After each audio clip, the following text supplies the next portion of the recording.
Hello everybody and welcome back to OMB Reviews. I am the critic who is a cynic. Hope you're doing well. Today we're doing a box office breakdown for this past weekend, which saw Den of Thieves 2, Pantera.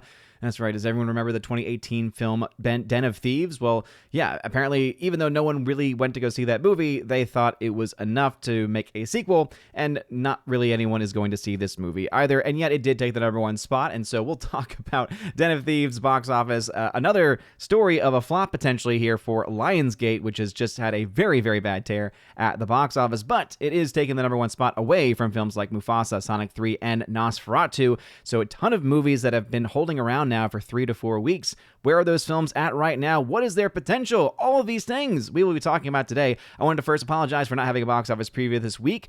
We had a snow day, crazy snow day here in Tennessee, and so I was off dealing with that, having fun with the kids, all that good stuff, so apologies for that. But also, we are in the midst of the Raven Awards nomination season, so if you have not yet nominated any movies for the Raven Awards, please go ahead and do so. Check out the top link in the video description below, rather the top comment in the video description below to have a chance to submit your best and worst movies of 2024.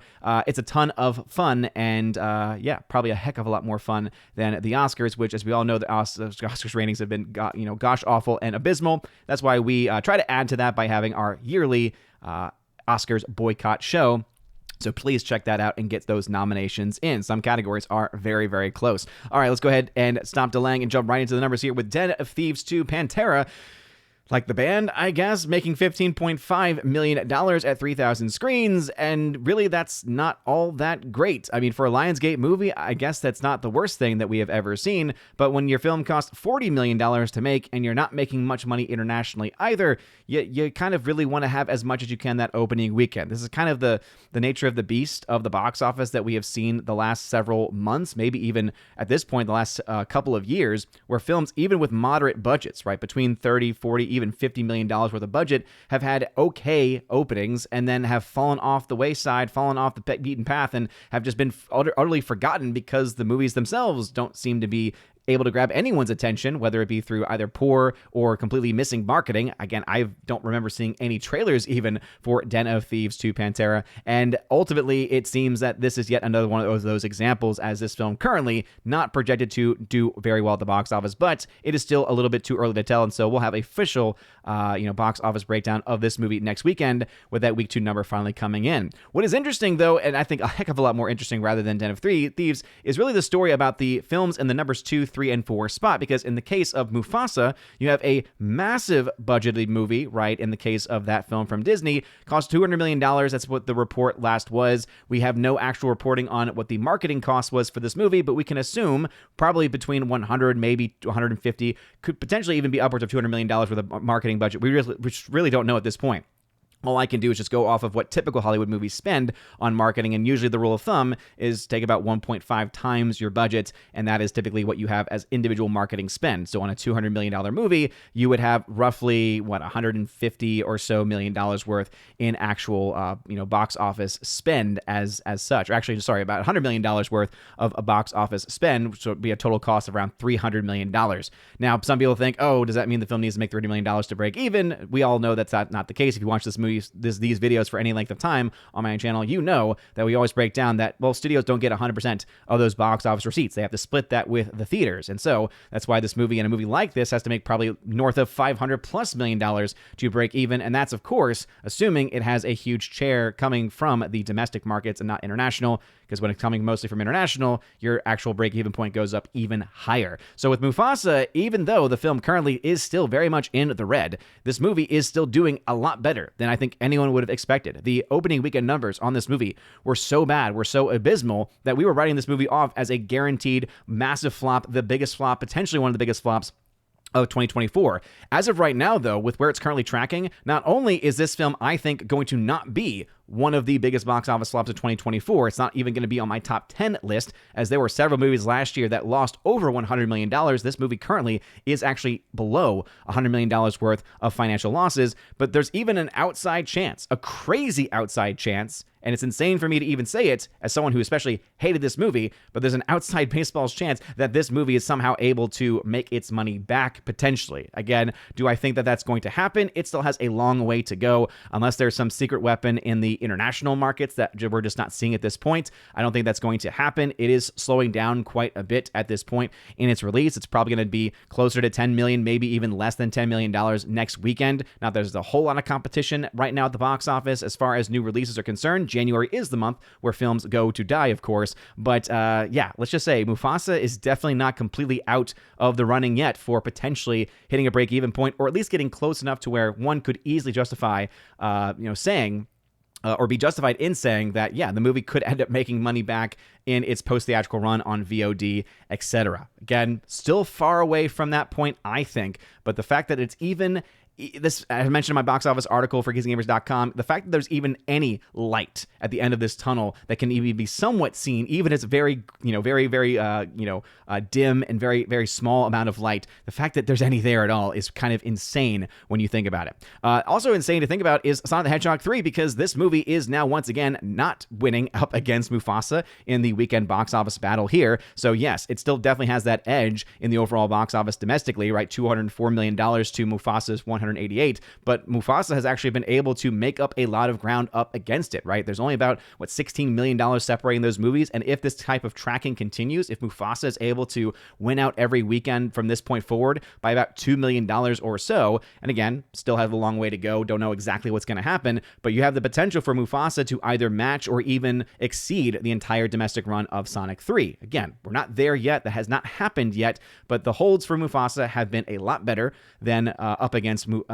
Sonic 3. These are two films that came out the exact same weekend, so hey, you got to take that for what it is, and ultimately you do have to give some credit there to Disney. Doesn't mean the movie is any good. The movie is terrible, in fact, but hey, the numbers are what they are.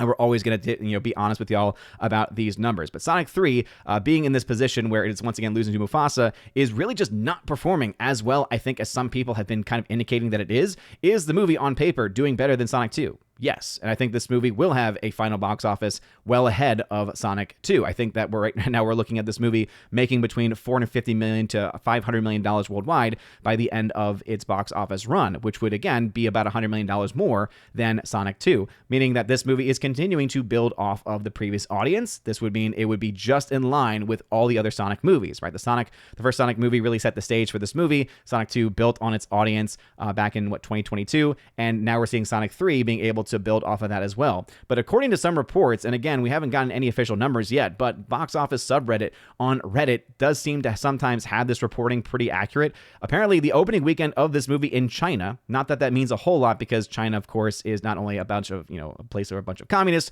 are running the country, but you also have the fact that studios only get 25% of the box office cut there anyway. But I'm a bit surprised, to be honest, that a movie like Sonic the Hedgehog would not have a strong weekend. But apparently, opening at many thousands of locations, it only made about $1 million in its opening there in China. So we'll wait for some official numbers there, but I want to put that out there because I think there are some people that are, maybe coming out of this movie and obviously loving it because it is, I think, a lot of fun for hardcore fans and for kids. I was not a big fan of it. I am not a hardcore fan of the Sonic franchise, and I am not a kid, so it's just not really a franchise for me. And I obviously do appreciate Jeff Fowler for respecting the fans and for giving fans what they want. Clearly, the fans of this movie are very, very happy. Fans of the IP are very, very happy, but I'm a numbers guy, and I'm looking at these numbers, and I'm thinking the enthusiasm that I'm seeing from some of the most ardent fans really isn't actually, leading to box office success. What I mean by that is when we think about a movie like the Super Mario Brothers, right? We think about Mario being this massive character, right? And so that was the movie that I guessed wrong. I thought, hey, based off of the tracking of the current, pre-sales and opening weekend, it doesn't seem like $1 billion is going to be on the table for that movie. But the IP was so strong that it was able to do very, very well down the line and did indeed make over $1 billion.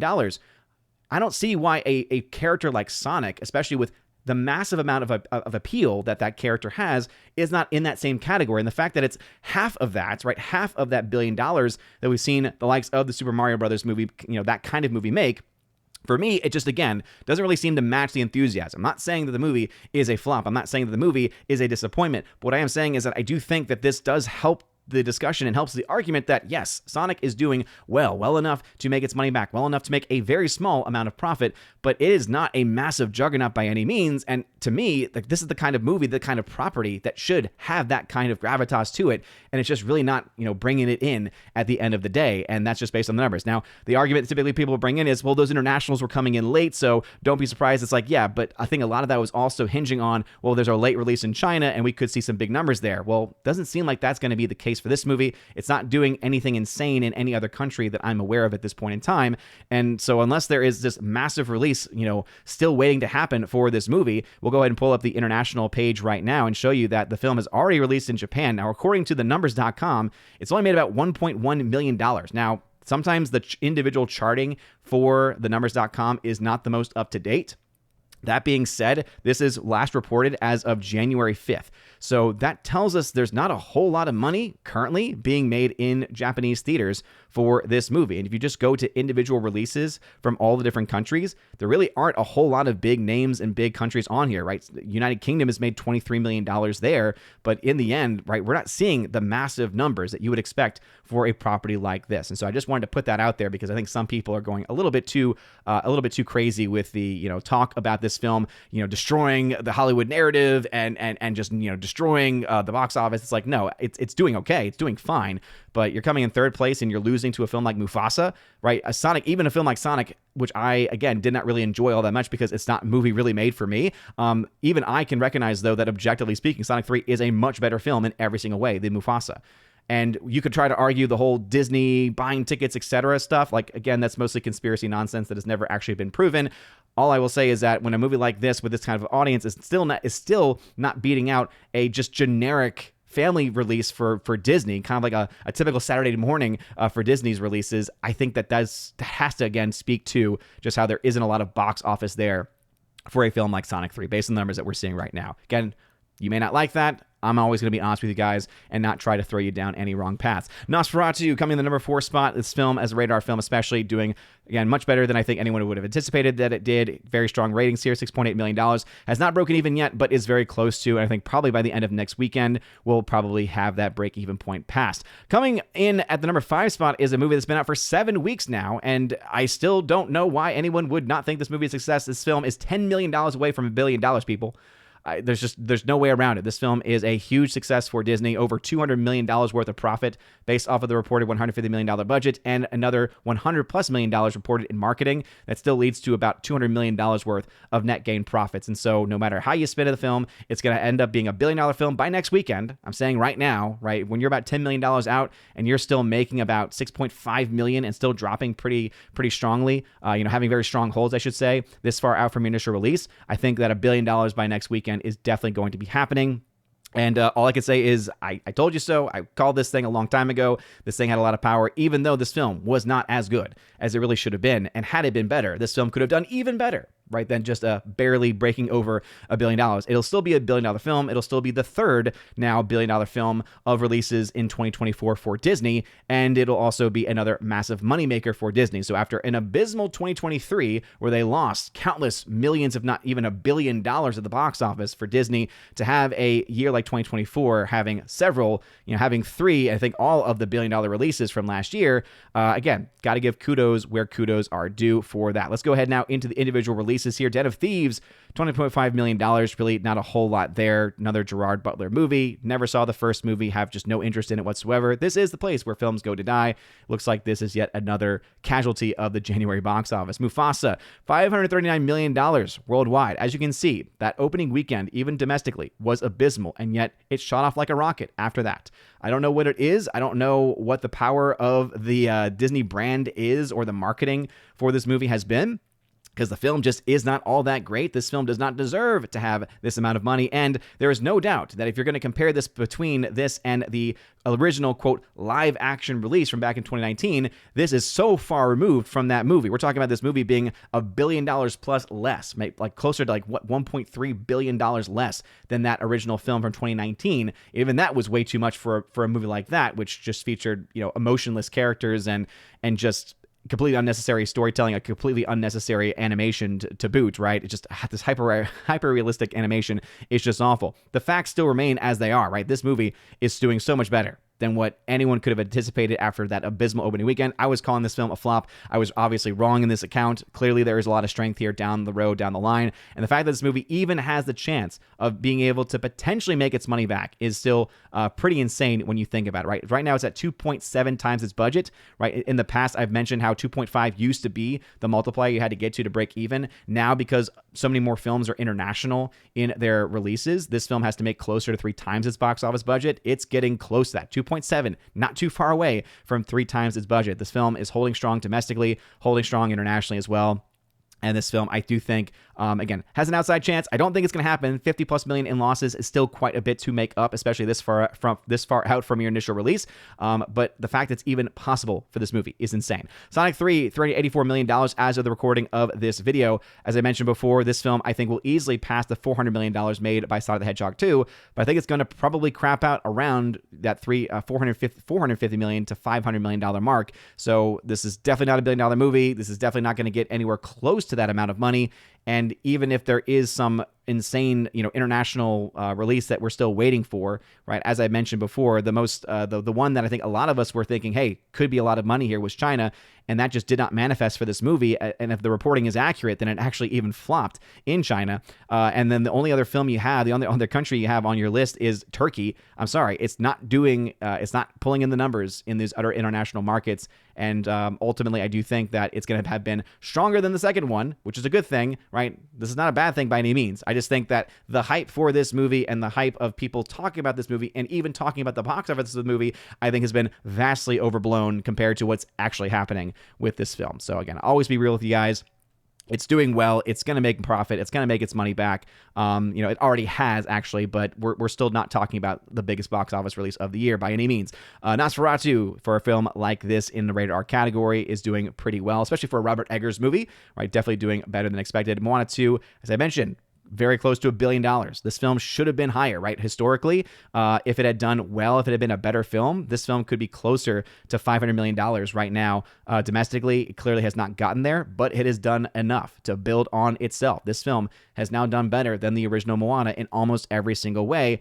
There's no other way to describe that other than it being a success. And for anyone to say otherwise, I think is just devoid of reality. Unless you have numbers and actual reporting that you can verify that says otherwise about any potential budgeting or marketing cost, it's just, again, kudos to them for having this film. Wicked is also a movie close to $700 million. I mentioned before, $700 to $750 million was the last thing I mentioned as far as projections were concerned. It's looking like that's going to be the case, right? It's going to end somewhere between $7 and $750. The fact that it's already available on VOD and it's still doing pretty well domestically, at least, in its weekly drop-offs, its weekly holds, just shows you the power this movie has. Another film that some people called a flop, called a complete failure. But again, even with those adjusted numbers for that higher marketing cost for this movie, right, which was about $150 million in marketing costs, this film still has been able to make a little bit of profit. The last movie I'll mention is one that has gotten a little bit of an expansion theatrically. I would just highly recommend it to anyone out there that wants to see, in my opinion, the best animated movie of 2024, and that is the movie Flow.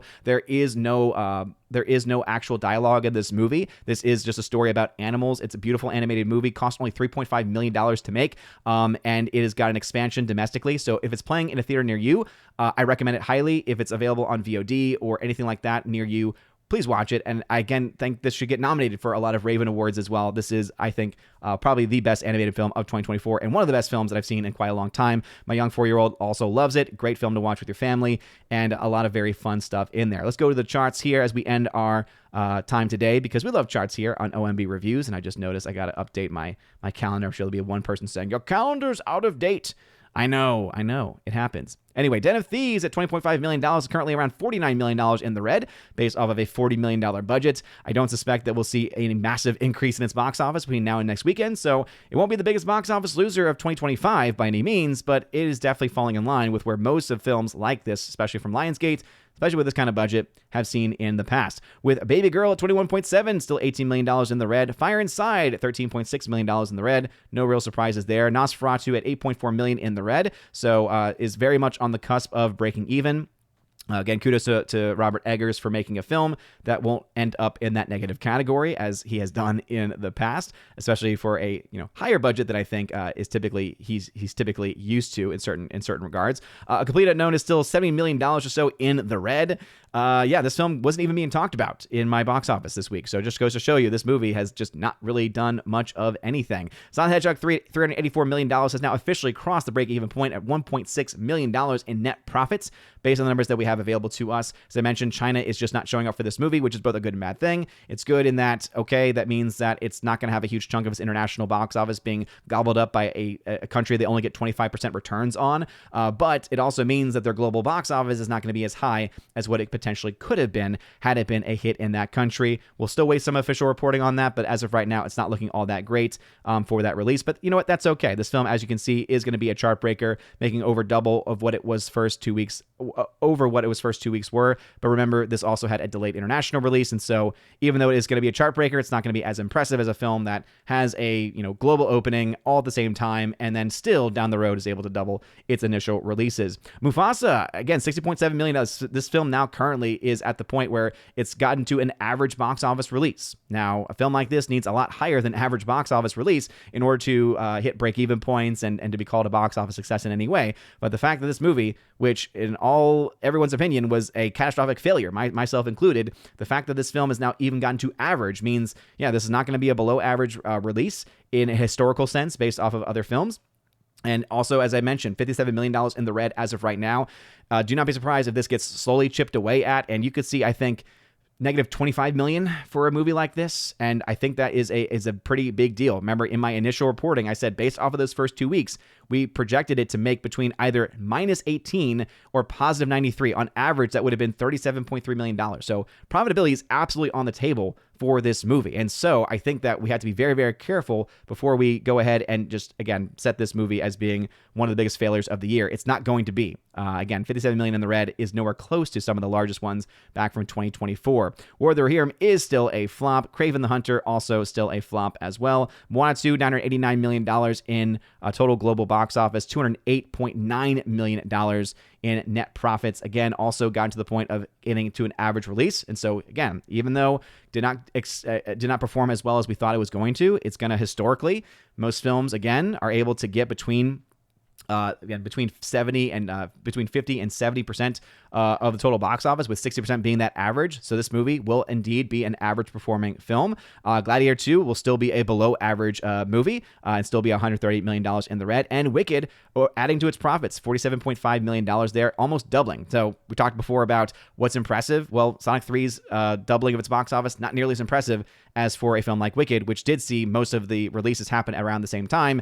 And the film has just, again, really flourished in many different ways. And I said, don't sleep on the international. It was not as high as we thought it was going to be. $236 million, though, is still, again, a very strong amount of money for a film like it. Obviously, much stronger domestically. But hey, those are the numbers as they stand. I will always be honest with y'all with these numbers, but what are y'all's thoughts about any of these things? Let me know in the comment section down below. If you like this video, smash that like button. Allow that fire button over on Odyssey. If you're getting this video, I do know that they no longer have the audio upload, and I'm not going to be manually uploading my videos there. So again, shout out to anyone who has watched me on Odyssey in the past, though. I do still try to live stream there every Monday evening around 7:45 p.m. Eastern time. Shout out also to my Rumble community as well. You guys are all amazing and beautiful. Have a wonderful rest of your day. I will do the very best that I can to keep y'all updated with the Raven Awards, but please make sure that you vote in the Raven Awards for this year. Again, check out that pinned comment below. You guys are awesome. Have a wonderful rest of your day, and as always, God bless.